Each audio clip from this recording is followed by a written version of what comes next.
Welcome back, baseball fans, to Summer 69-72 Carryover League. Today we are in the National League Mountain Division rivals. Let's take a look at the standings first in the third series of the year and in a Game 3 of a best-of-7 series. When we look at this division, which is over here, the National League Mountain. Oh dear. Who's in first? I guess these guys who are playing today and these guys who are playing today. Both a game under 500 with 5-6 records. The other two teams, Colorado stumbling 4-8, Vegas 2-5. As you can see, this is a up for grabs division this year. Interestingly, the Rockies have lost 6 straight. A couple of those games they let get away. So they need to tighten that ship in Colorado to get back to the heights of 2020, or it could be a sad 2021. Games 1 and 2 of this series between Portland and Arizona were in Portland, and Arizona went up there and won 2 straight. So all Arizona has to do now that they are home is win 2 out of 3. And today, the starting pitchers for Portland, Ray Culp, fished him out of the Boston Bay, that dirty water, and glad they got him and stabilized the number 2 spot behind Jim Perry. The Diabolics go with Dave Boswell, yet another guy fished out of Minnesota, along with, well, Jim Perry, of course, is on the other team, but you get the idea. Yeah, Culp, Boswell, Game 3 in the desert, Joshua Tree. Let's get started. For Portland, Jerry Kenny leads off. 2-10 right away. Let's look at the versatile Jerry Kenny's card. 2-10, homer 1-8, double, and that is gone. Leadoff home run. Mark Belanger, 38, short. Tony Gonzalez, 37's a K, and Rich Reese, a K.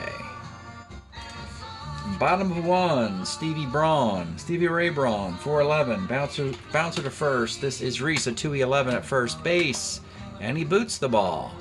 Sloppy start. Lowry Howard, 34, center. Jim Lytle, 58, skies to right, and Ed Herman, 58, skies to right. Bob Montgomery, 5'12", pitcher. Frank Baker, and you might notice if you look closely, it says Frank Baker 2. And that's because, ladies and gentlemen, we have 2 Frank Bakers in our league, and they are both hitters, so I had to distinguish them. This particular Frank Baker, well, let's take a look at his card since we have this discussion. This guy is an outfielder, and he came up in the Cleveland system. And the other Frank Baker is an infielder that played for the Yankees and Orioles in the same timeline between 1970 and 1974. So this particular Frank Baker bounces one to second, and Dalton Jones is a 4-14 at second base, and he makes the play. Ken Boswell, 49, triple 1-6, triple with 2 outs. Al Gallagher, base hit and a 2-out RBI for Al Gallagher. Road team's doing pretty well in the series. Ty Klein, 44, short X. This is Popovich, a 3 at shortstop. He makes the play. All right, bottom of 2 in Arizona in Joshua Tree. George Thomas, 66 Ks. Dalton Jones, 5'10", center X. Jerry Kenny, a 3 East 7 in center field, makes the grab. Kurt Blefrey, 36, center. Another former Oriole. They're all over baseball. They were one of the deepest farm systems during this era. Jerry Kenny, 33, popped to first.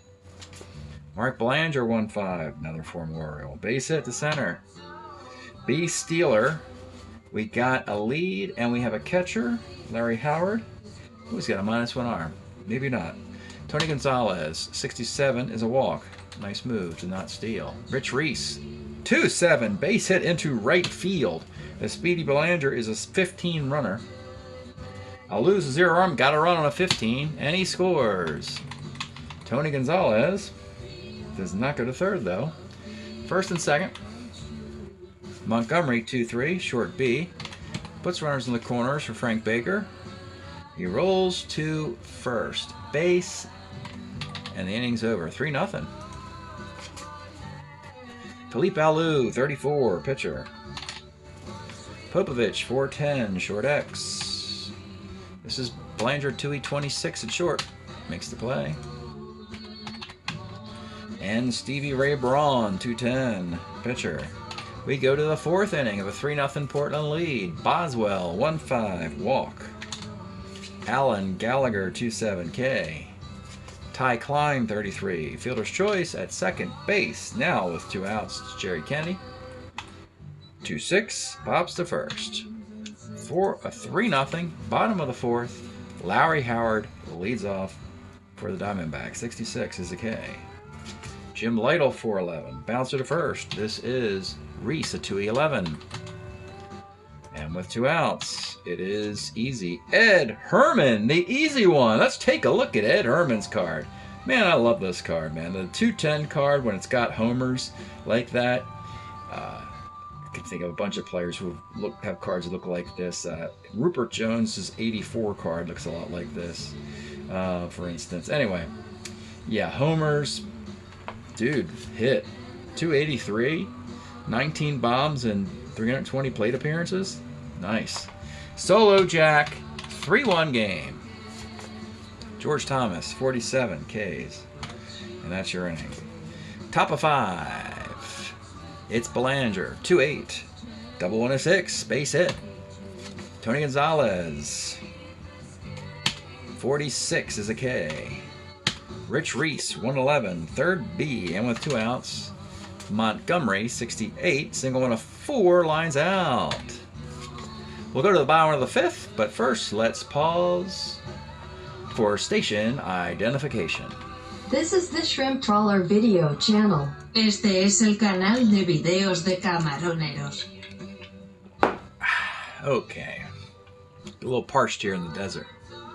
Alright, Dalton Jones will lead off for the Diabolics, 43. Pitcher E38, this should be on base. And it is. Kurt Blefire, fielder's choice. Runner at first for Alou, 5-4-3. Diamondbacks are thwarted by Ray Culp and company. Here's Frank Baker 2 again, 17 Ks. Ken Boswell, 37, right. And Alan Gallagher, 17, single 1-8, single. 2 for 3 with an RBI today for Al. 2 outs, Ty Klein. 1-9, let's take a look at Ty Klein's card. Not bad. I mean, this is the type of guy you get on a super expansion team. In a small sample size, he gives you some batting average, some on base, and range in center field, and not much else. But that's a workable scenario for a team that's up 3-1 in the 6th inning. So there you go. That's all that matters, right? So you got 2 on, 2 outs. Jerry Kenny, 65, pops to third base. All right, Ray Culp, bottom of the 6th. He is a starter 7. Popovich, 64, center B. Stevie Ray Braun, 1-8, center. Lowry Howard, 66, is a K. Top of 7, Boswell, also a starter 7. Nice game, crisply played. Belanger, 37, base hit. That is his 3rd time on base. And he's thinking about stealing, but I don't like it. Tony Gonzalez, 310, flies to right. Rich Reese, 68, single 1 of 4, lines out. And do you really want to take the bat out of Bob Montgomery's hands? No. Bob Montgomery, 211, grounds are short. Stretch time here at Joshua Tree, and anytime we get down here, we get the strains of Graham Parsons and his tragedy at Joshua back in the early 70s. We're listening to Return of the Grievous Angel, 1974 remastered version. Find it on vinyl if you can. Beautiful story. Emmylou's on this one as well, so you gotta love that record for that reason alone. Bottom of 7, 3-1, Ray Culp. Now, their bullpen. They went out in the offseason to get Hoyt Wilhelm. He can get a 2-inning save. Yeah, he can.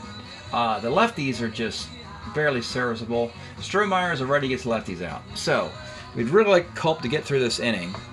If he puts 2 guys on, we'll think about pulling him. Here's Lytle leading off the 7th. 66 is a K. Ed Herman, 32, first. And George Thomas, 44, catcher's card. Montgomery's a 3-15. And he boots the ball. With 2 outs, it's Dalton Jones. 47 is a walk. Uh-oh. And with 2 outs, it's Blefary. I'll pitch to him.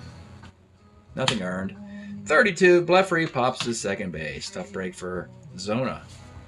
8th inning, Dave Boswell pitching well. Struggled putting guys on early. Kind of settled down. Let's see here. 1, 2, 3, 4, 5, 6, 7, 8. A nice little 9-hitter going here in the 8th inning. But the Diamondbacks used a lot of their bullpen in the first 2 games, so we'll just keep pushing this thing. See if he can give you 8. Frank Baker, 66 is a bouncer to second. Dalton Jones is a 4-14. He makes the play on the 15. If you're wondering why I say he's out or whatever and the total result isn't in here, he's a 4-14 at second base. Now, when the result has a parentheses here, it means that the E rating was rolled. Anytime you see a parentheses, that meant that the E rating was rolled. And when I look up and I see that the E rating is higher than the player's E rating at that position, I'm making the assumption that he's an E14 second baseman and the E15 second baseman makes the play, therefore he makes the play. It's a tautology I do to kind of quicken the game a little bit. It's also double jeopardy for the home team, gives them a slight advantage. They can just plug the proper numbers in if they feel like it. But anyway, it gets us through the game quicker. And it really gives additional value to defense. Ken Boswell, 2-6, pops a short. Just something that I like to accentuate. Alan Gallagher, 58, skies of left field. We go to the bottom of the 8th of a 3-1 game. And Ray Culp needs 6 outs. He and Hoyt Wilhelm. Hopefully we don't have to go to the lefty here. However, if Alou gets on, Strohmeyer would pitch to Popovich and Braun, and then it would go Wilhelm. I don't trust the lefties. So, Culp against Alou in the 8th. Let's think about some defense, too. Do we have any? We have a better thrower of the baseball behind the plate. That is Bob Barton. A -3 arm catcher will come in for the +2 arm Bob Montgomery. That's 25%, folks. All right. Philippe Alou against Culp. The pitch, 37, is a sky to left field. Do I do the quick hook here on Culp? Actually, Culp's throwing like a 1-hitter, isn't he? My goodness. Solo home run to Ed Herman. Yeah, I got to leave him in there. Popovich, 67, is a K. And with 2 outs, Stevie Ray Braun, 59, rolls to second base. Culp gave up a solo home run in 8 innings. Kind of reminds me, I remember a game, Steve Stone in his 25-win season in 1980 threw a 1-hitter on Monday Night Baseball against the Milwaukee Brewers. That 1 hit was a solo home run. He still got the win. 1 hit, 1 run. And that's exactly what Mr. Culp is currently doing. In the 9th inning, 3-1, Boswell has a chance to get a complete game. That would help reset his bullpen, which would be a nice thing to do. And gives him a chance to get a win still. So, Mr. Boswell, shaky early, is going to see if he can finish this thing. Ty Klein, 47's a K. Jerry Kenny, 2-4 first. And Belanger, 34, pops to shortstop. We will go to the bottom of the 9th. No more defense to bring in. Ray Culp. We may just go straight to Hoyt Wilhelm here.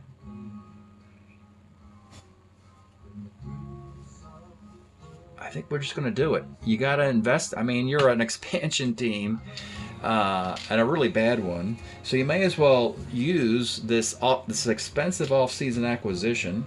I don't know why an expansion team needs to get themselves a premier closer, but they did. So let's take a look at Hoyt Wilhelm. He must be 105 years old throwing this game. My goodness, look at this guy, man. Just too much. Comes on in the 9th inning, and here we go.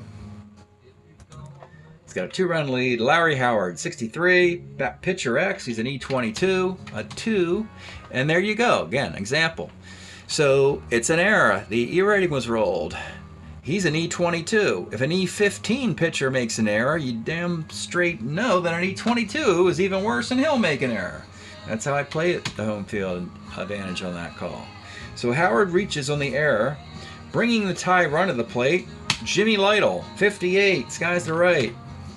Ed Herman could give this team 3 runs on 2 solo home runs. Ed Herman, the pitch. 1-8, no, but it's a walk.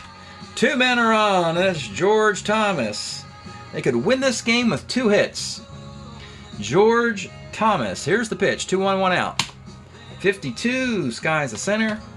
And with 2 outs, it's all up to Dalton Jones. Let's take a look at Dalton's card. Pretty cool that he can play second, first, and third, and he actually moves around the infield for this team. So sometimes you need flexibility, other times you do not. In this particular instance, the Diamondbacks appreciate it much more than others. And he's got power, on base percentage. Pretty nifty card, I think, for a lesser talented card, you know.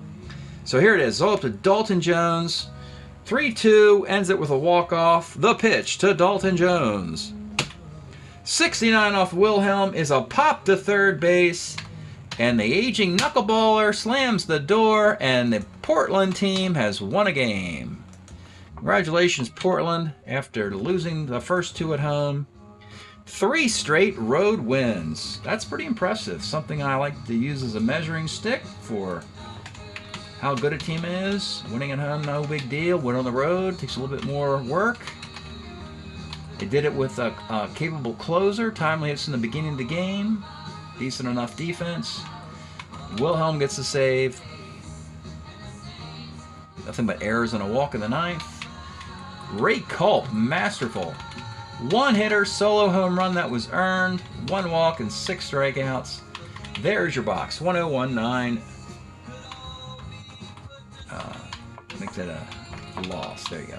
1019, 0109, 3911. 2626. There it is. I like it when you play. It doesn't matter how good or bad a baseball team is. It matters how your league is set up for competitive balance. And this is a very competitive division, even though it doesn't have all the glamour that you see in these other Strat-O-Matic games I've been playing. So with that, Portland will leapfrog back into first. They were in first, then Arizona took over, and now it flips again. So the Diamondbacks now, they're still up 2-1 in the series, but they are 5-7. They're hitting .259 with a .403 team ERA. Portland sitting at 500, not bad, 6-6. Hitting .271 with a .425 team ERA, and we have played 175 baseball games this year, hitting .258 with a .388 team ERA. Thanks for checking out the video. We'll see you next time.